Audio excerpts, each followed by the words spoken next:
Company की शुरुआत, मुझे याद है आज वो भी दिन जब हमारे साहू साहब छत्तीसगढ़ से सतारा के पहले प्रोग्राम में आए थे। तो एक ऑफिस, 5-6 लोग काम करने वाले, ऐसा शुरुआत था। साहू साहब आए थे सतारा मुझे मिलने। उन्हें कहां से पता चला कि एक डिस्ट्रीब्यूटर, धनवंतरी डिस्ट्रीब्यूटर कंपनी है और उसके चेयरमैन डॉक्टर रमेश पाटिल है। एमडी डॉक्टर का कंपनी कैसा हो सकता है, ये देखने के लिए वो उधर आए थे। 5-6 3 ऑफिस महाराष्ट्र के, फिर इंदौर, रायपुर, हैदराबाद, विशाखापट्टनम, उसके बाद गुवाहाटी, दिल्ली, अहमदाबाद, 10-11 ऑफिस कंपनी के खुद के हो गए सारे। यहां आर्य से, हर्बल से हमारा कॉन्ट्रैक्ट है, डॉन एग्रोवेट एग्रीकल्चर कंपनी से हमारा कनेक्शन कॉन्ट्रैक्ट है। मतलब बहुत सारी, ढेर सारी कंपनियां जो है उनको लेकर हम ये प्रोडक्ट बनाते हैं, हाई क्वालिटी प्रोडक्ट्स। कंपनी का एक महत्व और भी है, पिछले 16 साल में मंथली पे आउट बोलोगे आप तो कम से कम 190-200 के आसपास मंथली पे आउट हो गए। वीकली पे आउट का तो पता नहीं कितने हो गए, लेकिन आज के दिन तक एक भी पे आउट ऐसा नहीं कि किसी बंदे का पैसा देना कंपनी के पास है, ऐसा नहीं। सारों के सारे हमारे जो डिस्ट्रीब्यूटर्स है उनके कमीशन आज के दिन तक पेड है। ये कंपनी की बड़ी कमाई। ये कंपनी के 3 डायरेक्टर हैं, तीनों डायरेक्टर अलग अलग तरीके से काम करते हैं।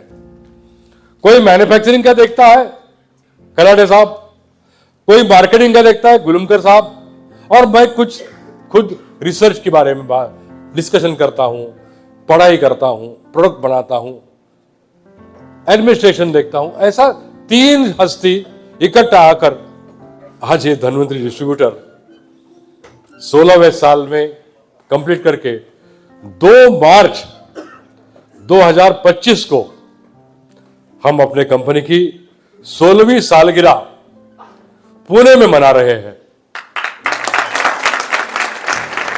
मैं आज आप सबको दावत देने आया हूं, कि आप सब बड़ी संख्या में पुणे के प्रोग्राम में शामिल हो जाए। मैं आपके स्वागत के लिए वहां खड़ा रहूंगा और आपका स्वागत करूंगा। साथियों, मैं विनती करता हूं कि आप हमें ये मौका दीजिए और 2 मार्च की सालगिरह को आप पधारिए।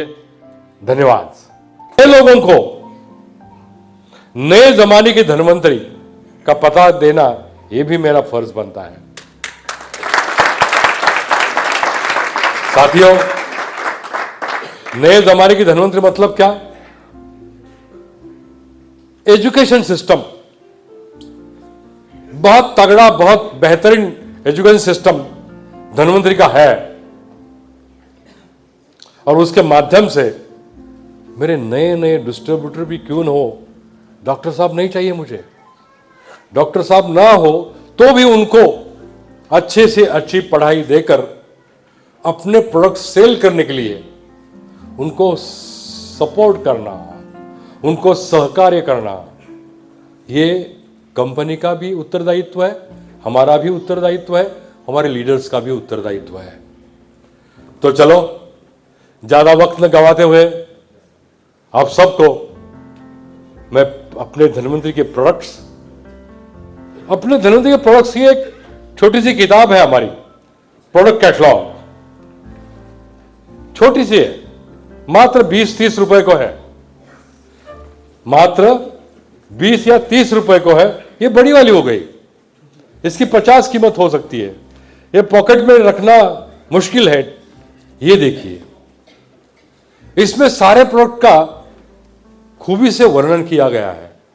मैं जो हमारे सीनियर डिस्ट्रीब्यूटर्स है या लीडर्स है, उनको रिक्वेस्ट करूंगा कि आप एज ए इन्वेस्टमेंट इसको परचेस करें, और जिसमें घर में जाओगे उस घर में उस व्यक्ति के साथ डिस्कशन के बाद ये हमारी जो किताब है आयुर्वेदिक प्रोडक्ट वाली है, न्यूट्रा हर्ब्स वाली है, एग्रीकल्चर प्रोडक्ट वाली है, उनको पेश कीजिए।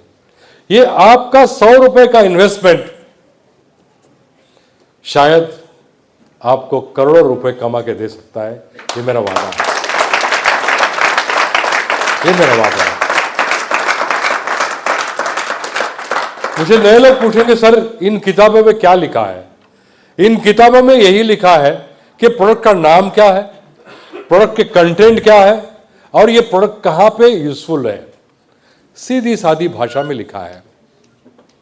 तो आपको किसी डॉक्टर को फोन करने की जरूरत नहीं पड़ेगी। एक प्रोडक्ट का कैटलॉग भी अगर आपके पास है तो धीरे धीरे आप समझ जाओगे कि इतने ढेर सारे प्रोडक्ट कंपनी के पास है।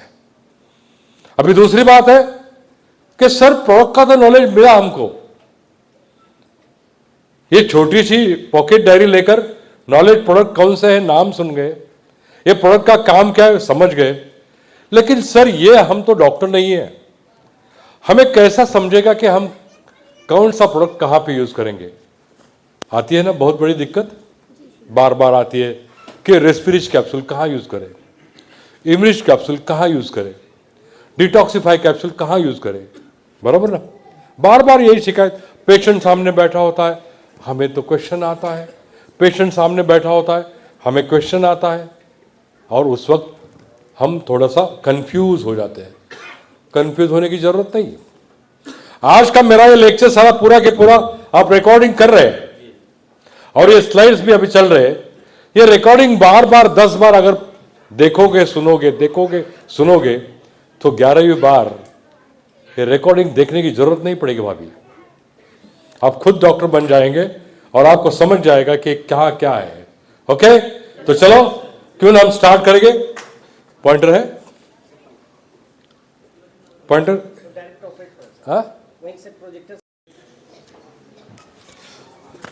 मानव शरीर बहुत कॉम्प्लेक्स है, एक बहुत बढ़िया मशीनरी है ना, बहुत बढ़िया मशीन है, लेकिन मशीन के पास दिमाग नहीं होता है, मशीन को या भावनाएं नहीं होती है। हमारे ह्यूमन बॉडी के पास ये सब है। नेक्स्ट, अभी इस मशीन को चलाने के लिए फेस, ईएनटी, बहुत सारे सिस्टम्स हैं, और ये पूरे सारे सिस्टम को लेकर एक शरीर मानव का बना है।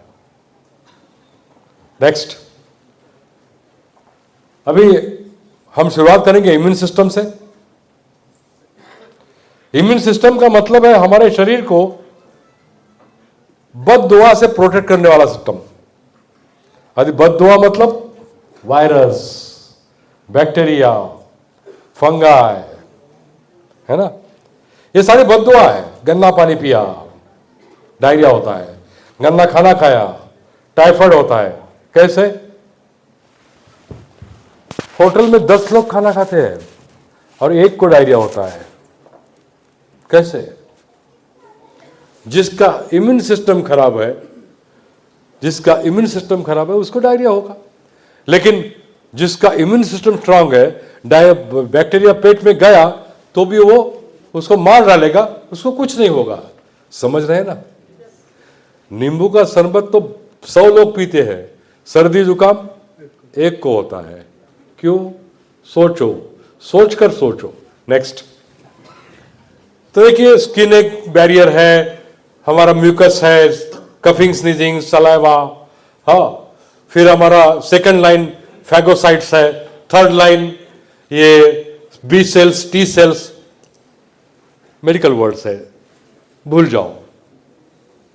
इतना याद रखो, 100 लोग शरबत पीते हैं, एक को सर्दी जुकाम होता है, 99 को नहीं होता है। ये एक वाला जो है ना वो अपना बंदा है, हाँ वो हमारा क्लाइंट है। हेलो, वो हमारा क्लाइंट है। ऐसे लोग ढूंढो जिसको ठंड हवा में जाने से पहले ही, आसाम का, इसका शिमला का नाम सुनते ही ठंड बचती है। वो अपना बंदा है। हाँ, नेक्स्ट। तो ये हमें इम्यूनिटी मिलती है, मां से भी मिलती है और वैक्सीन से मिलती है। एक बार बीमारी होके गई तो भी इम्यूनिटी मिलती है। मां दूध पिलाती है, इम्यूनिटी देती है। डॉक्टर इंजेक्शन वैक्सीन का लगाता है, इम्यूनिटी मिलती है। धन्वंतरी इम्यूनिटी देकर इम्यूनिटी देती है। कैसे? आगे आगे छोड़ो, पीछे आओ। राइट, धन्वंतरी इम्यूनिटी देकर इम्यूनिटी देती है। इम्यूनिटी के 3-4 प्रकार है। पहला, इम्यूनिटी कम होना। ये बैक्टीरिया, फंगाई जल्दी जल्दी, मैंने बोला ना, जल्दी बीमार होता है कोई भी। जिसका इम्यूनिटी कम है उसको टीबी होता है जल्दी। दूसरा प्रकार है हाइपर इम्यूनिटी, बहुत तगड़ा है, अच्छा नहीं है वो, उसको बार बार अस्थमा होगा, खुजली होगी, एक्जिमा, बुखार आएगा, इम्यूनिटी ज्यादा बढ़ गई, प्रमाण से ज्यादा। तीसरा प्रकार ऑटो इम्यून, खुद के शरीर के सेल खुद के अपोनेंट हो जाते हैं। रूमेटॉइड आर्थराइटिस नाम सुना होगा, एसएलई नाम सुना होगा, स्किन डिसीज है। यहां पे ऐसा आता है, काला होता है इधर, है ना, ये ऑटो इम्यून डिसीज है, बेकार है, मरता है, आदमी मरता है ऑटो इम्यून डिसीज से। Rheumatoid arthritis, SLE, ankylosing spondylitis, ऐसा होता है, खड़ा नहीं रह सकता। डॉक्टर साहब बोलते हैं इसको इलाज नहीं है। मन के सारे हड्डी के है ना, रीढ़ की हड्डी एक दूसरे को जुड़ जाती है, एंकिलोजिंग स्पॉन्डिलाइटिस। कभी कभी आईटीपी, प्लेटलेट्स कम होते हैं, डॉक्टर बोलते हैं डेंगू नहीं है, कैंसर भी नहीं है, फिर भी प्लेटलेट कम है। क्यों? क्योंकि उसको इडियोपैथिक थ्रोम्बोसाइटोपेनिक परप्यूरा नाम की एक बीमारी है, प्लेटलेट कम होते हैं। फिर दांत से खून आएगा, ये होगा वो होगा, पेशाब में खून जाएगा, टॉयलेट में खून जाएगा। ये भी एक इम्यूनिटी डिसीज है, समझ लो। एक इम्यूनिटी कम हो गई तो भी अच्छा नहीं, ज्यादा हो गई तो भी अच्छा नहीं, और इम्यूनिटी की गड़बड़ हो गई तो भी अच्छा नहीं। बहुत सारी समस्याएं हैं। इन सारी समस्याओं को धन्वंतरी ने सिंपल फॉर्मूला तैयार किया। अभी आप इतना ही एक है ना, अगर पॉसिबल है उधर से तो इस स्लाइड का फोटो निकालो। एक कुर्सी जरा इधर नीचे रखेंगे। ये स्लाइड का फोटो इसलिए कि इम्यूनिटी का मामला है, जैसे आप अभी समझ गए, टीबी है, ये है, वो है। तो सर ने सुझाव दिया है कि इम्यूनिटी भी हो सकता है, प्रोटीन जनरल डब्ल्यू हो सकता है, स्पिरुलिना हो सकता है, विटारिस्ट नाम का नया टैबलेट आया वो हो सकता है, रेड एलोवेरा हो सकता है।